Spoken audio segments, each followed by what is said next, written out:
The sound of cicadas hums like static through the dry Georgia air. It's the kind of summer that bakes the pavement until it softens, the kind that makes the trees curl their leaves inward, begging for a drink. And in the middle of this drought, I'm standing in my garden, coaxing life out of dry soil like a mother nursing a feverish child. Tomatoes hang heavy on their vines, their skins wrinkling under the relentless sun. My collard greens, my grandmother's recipe incarnate, are clinging to what little moisture they can find. The hose spits a weak drizzle. I ration every drop. My name is Marcus Tillman. I'm a 42-year-old black man, an engineer by trade, gardener by love, and father to a 12-year-old with a laugh that can cut through any bad day. I moved to West Mill Ridge for the promise of peace. It's a gated community with brick sidewalks, evenly trimmed hedges, and diversity-friendly language written into brochures. But that only seems to apply when it's convenient. We're one of 3 black families in a neighborhood of 124 homes. People smile tight-lipped smiles when I wave. They always ask if I'm with the landscaping crew. The mail gets mysteriously delayed. Cars slow down when I walk my dog at night. So I've made it home. Or so I thought. The first sign something was wrong came in the form of a yellow tag on my mailbox. It looked like a flyer at first. Maybe a pizza coupon or a pest control ad. But it was from the HOA. A warning. Violation. Unauthorized irrigation system. Water usage exceeds approved limits. I stared at the notice, then at my hose. It wasn't an irrigation system. It was a spigot and a split hose with a timer I bought off Amazon. My water bill proved I used less than most. But I shrugged it off. Maybe it was a mistake. That was 2 weeks ago. Last night the tomatoes were wilting. This morning I twisted the tap and nothing came out. No drip. No hiss. Just silence. I checked the water meter. I crouch beside the hose line. There's a fresh pile of disturbed earth. Someone dug here. I dig too, hands cutting through dry soil until I hit plastic, snapped PVC. Clean break. Saw marks. My water line didn't burst. It was cut. And in the distance I see her. Meredith Blake. President of the HOA. Designer sandals, wide-brimmed sun hat, latte in hand. Her lawn is green. Emerald green. Lush, hydrated, mocking. He sees me staring. Raises her drink in a faux-friendly wave. Morning, Marcus, she chirps. My fists clench, soil crusting my palms. I nod. Just once. But in my chest something shifts. A storm is gathering. And Meredith has no idea it's headed straight for her. Foreshadowing, they cut off my water to keep their lawns alive. But they forgot. My ancestors tamed rivers. And I haven't forgotten how. The county says there's no record of a shutoff. The water company confirms the bill is paid. Everything's fine on our end, the woman on the line says, her voice chipper and detached. You might want to check your plumbing. I already did. 3 feet under my lawn, the PVC pipe is cleanly sawed, the edge is too precise for nature or accident. I know sabotage when I see it. What I don't have, yet, is proof. That afternoon I walk the neighborhood. Fully. Casually. Observing. Sprinklers hiss and spin across lawns that look like golf courses. Despite the county's level 3 water restrictions, West Mill Ridge is unnaturally lush. Green oases in a dying world. As if this street exists outside the drought. That's when I see it. A narrow path, behind Meredith Blake's yard, flanked by rose bushes and a ridiculous cherub statue. It leads to a metal box embedded in the earth. A community irrigation hub. Block, yes, but old. Rust flecks its corners. The padlock looks new. There's a noise. A rustle. I straighten just as Meredith steps out onto her back deck, clutching a wine glass the size of her ego. Her gaze latches onto me instantly.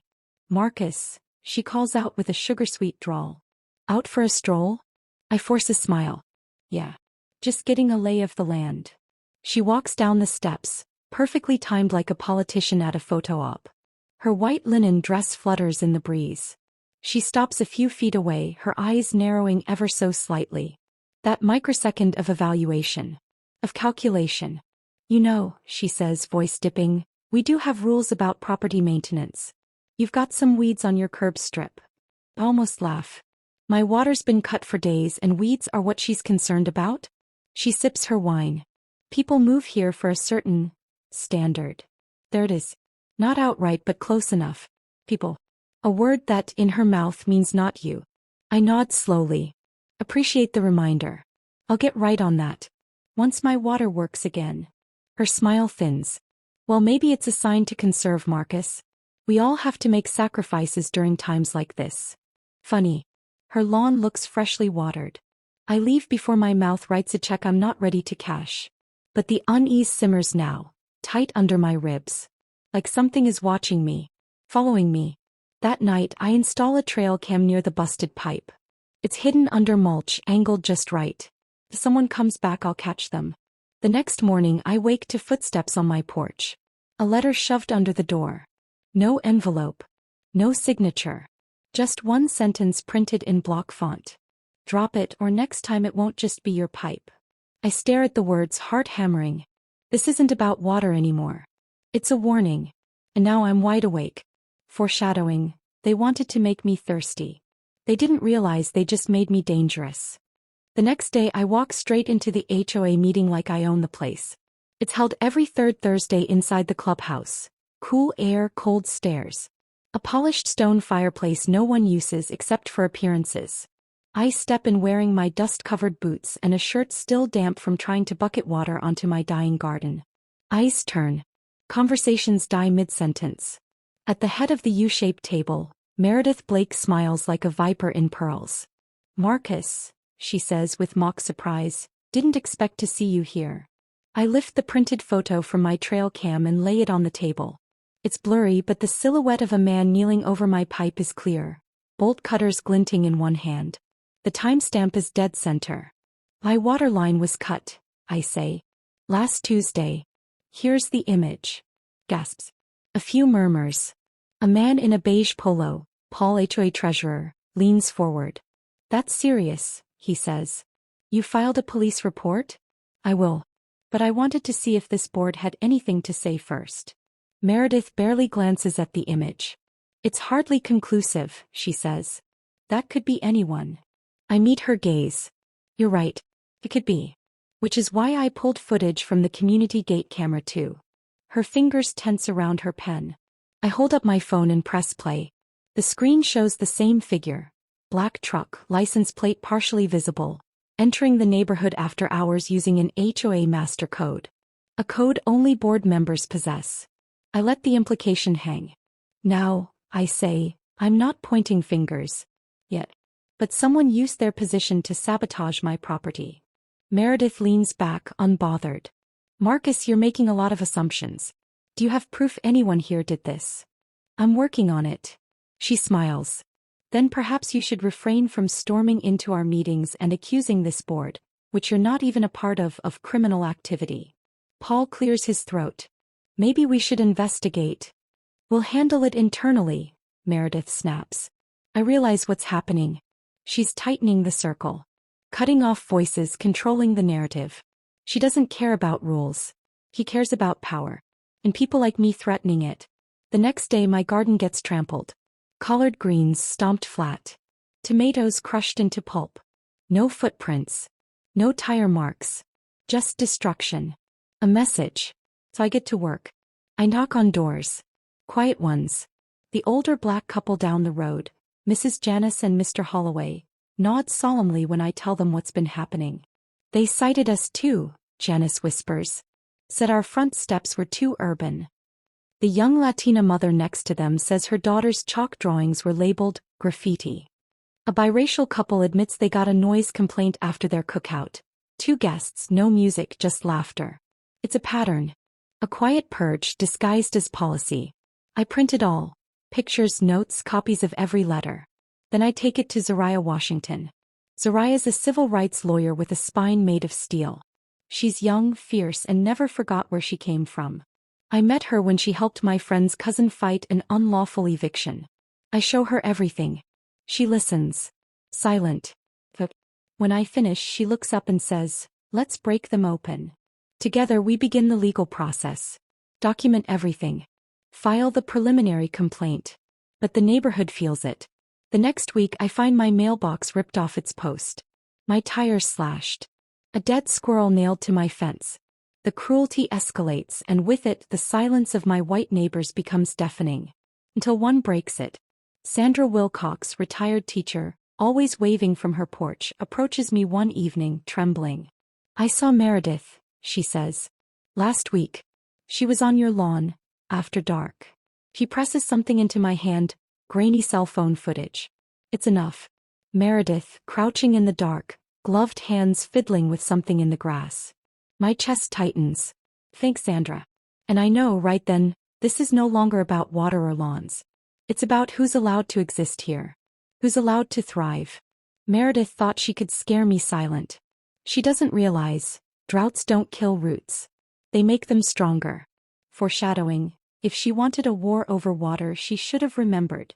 Streams remember where they came from. The community meeting is packed. More folding chairs than usual. More whispers. The air in the room crackles, thick with anticipation and something else. Fear maybe. Or justice circling the block, ready to land. I sit in the front row, calm, legs crossed, my phone resting quietly in my hand. Meredith Blake presides at the front like a queen behind enemy lines. Pearls around her neck. Manicured hands stacked on the folder in front of her like they could hold back the tide. She clears her throat, fake smile pasted on. "Before we begin with regular agenda items, I want to address the rumors circulating about our board." Her voice is syrup, sweet, sticky, meant to lull. "There have been unfortunate accusations of sabotage. Baseless claims, I might add, made without substantial evidence. This kind of behavior only sows division." She glances at me then. Smug. "Certain. Mr. Carter," she says sweetly, "perhaps you'd like to apologize to the board for spreading conspiracy theories that have distressed this community." A few nervous chuckles echo. Most people stay silent. Eyes flit between us. Waiting. I stand. "No apology," I say. "But I do have something to share." I tap my phone and project my screen onto the room's monitor. The image appears. Meredith on my lawn under the cover of night. Gloves. Bolt cutters. The timestamp flashes across the bottom. Gasps ripple through the room. She stiffens, but she's not done. "This is ridiculous," she snaps. "That video proves nothing. It's dark. It could be anyone." I raise my voice slightly, steady and clear. "Your Lexus was parked across the street, Meredith. And Sandra Wilcox here." I gesture to the elderly woman sitting beside me, suddenly the bravest person in the room. Recorded the whole thing from her upstairs window. With audio. I hit play again. The room goes quiet as Meredith's voice bleeds through the speaker. "He needs to learn his place. He wants to live here, he better follow our rules." The room erupts. People gasp, others groan in disbelief. Mr. Holloway closes his eyes. Sandra starts crying. Meredith's face drains of color. "You think you can come into this community," she spits, her calm cracking, "with your defiance, your lawsuits, your little gang of complainers." "Residents," I interrupt. "You mean residents? Homeowners? Neighbors?" He lunges for the mic. "You have no idea how this works. I've been running this HOA for 10 years. You think you can change this neighborhood with your tantrums and threats?" I don't raise my voice. "I don't need to change the neighborhood," I say. "I just need to protect my home. And today I filed an injunction against you and this board, on behalf of every homeowner you've targeted." Gasps again. I step forward. "And I've hired an auditor. Your discretionary spending, those weekly catering bills, the maintenance contracts signed with your cousin's company, that's all being investigated." Silence falls heavy. Paul, the treasurer, leans back, blinking rapidly. Sandra clutches her purse. Even the security guard near the back shifts uncomfortably. Meredith's voice is shrill now. "You think anyone's going to take your words seriously? You don't belong here. You're just..." "Say it," I challenge. She freezes. "You've wanted to say it since the day I moved in. So say it." He doesn't. He can't.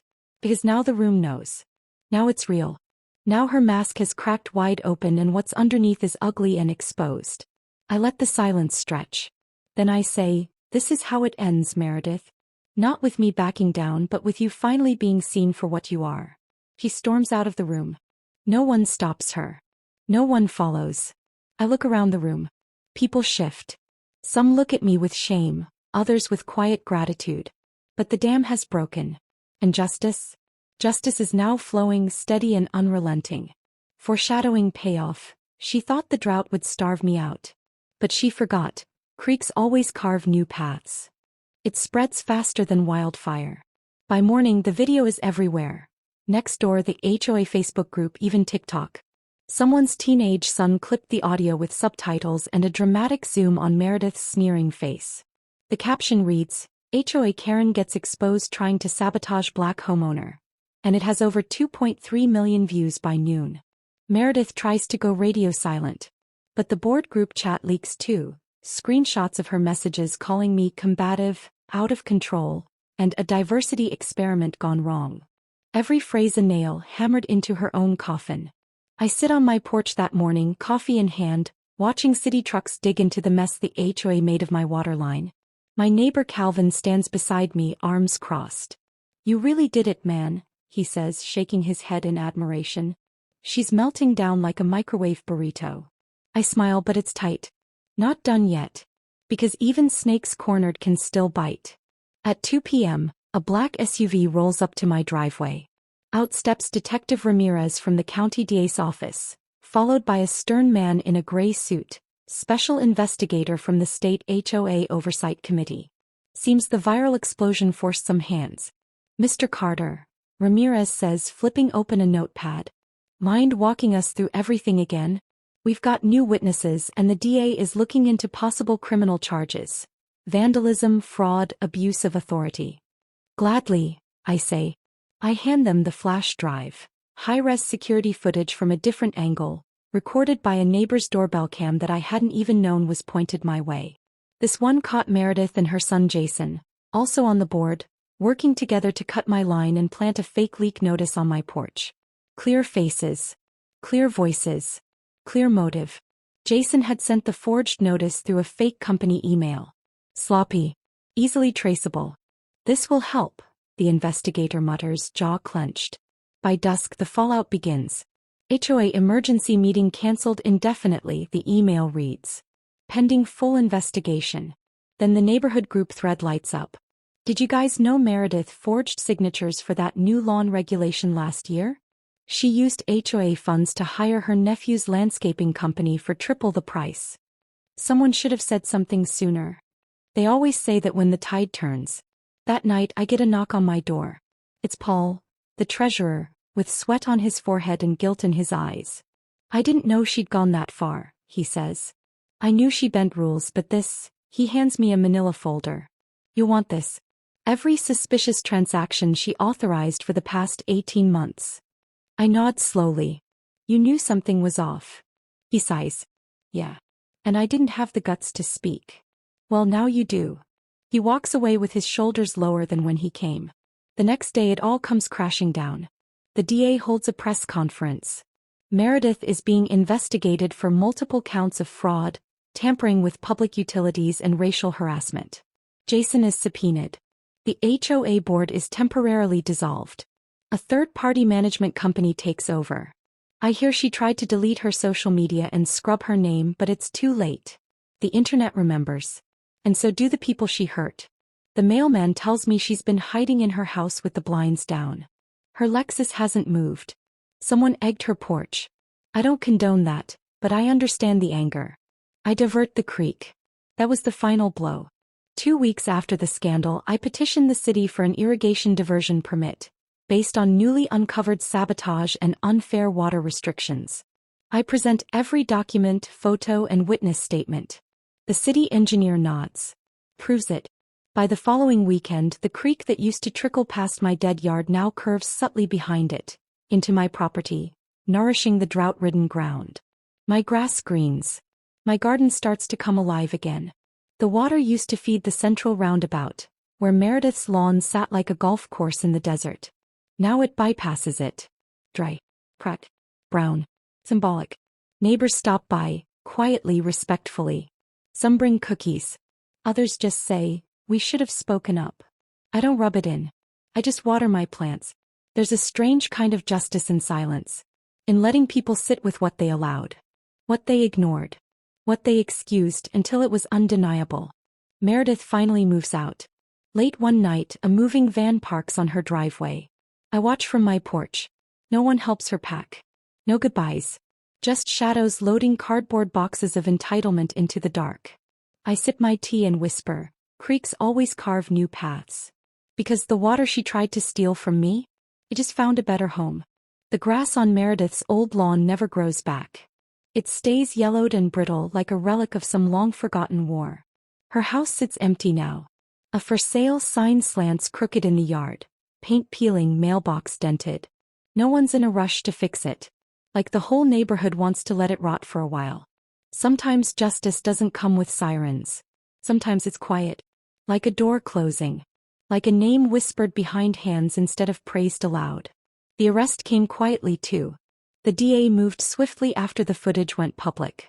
Meredith was booked for vandalism, tampering with utilities, falsification of documents, and hate-based harassment under municipal code. Her son Jason flipped the moment investigators cornered him. Gave up emails, texts, everything. In court she looked like a shell. No pearls. No white linen. Just a pale beige jumpsuit that didn't match her usual smugness. She pleaded not guilty. Didn't matter. The jury saw the footage. Heard the slurs hidden in her concerns. Read the board memos laced with superiority. Watched as she smiled while instructing Jason to cut the pipe. The verdict? Guilty on all counts. Her sentence wasn't long, but her fall was steep. Fired from her corporate HR job. Barred from holding HOA positions statewide. Fined for property damage and forced to pay restitution. To me, the check hit different. Not because of the money, but because of what it meant.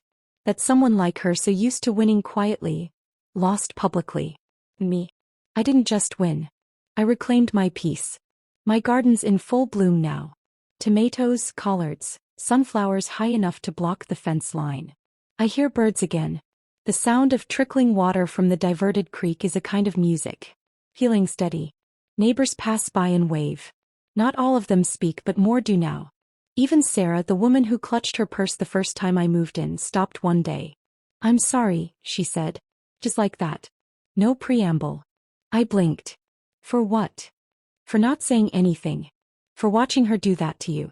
I thought staying out of it meant staying neutral. She looked down. But it didn't. I nodded slowly. Neutrality helps the ones with the power.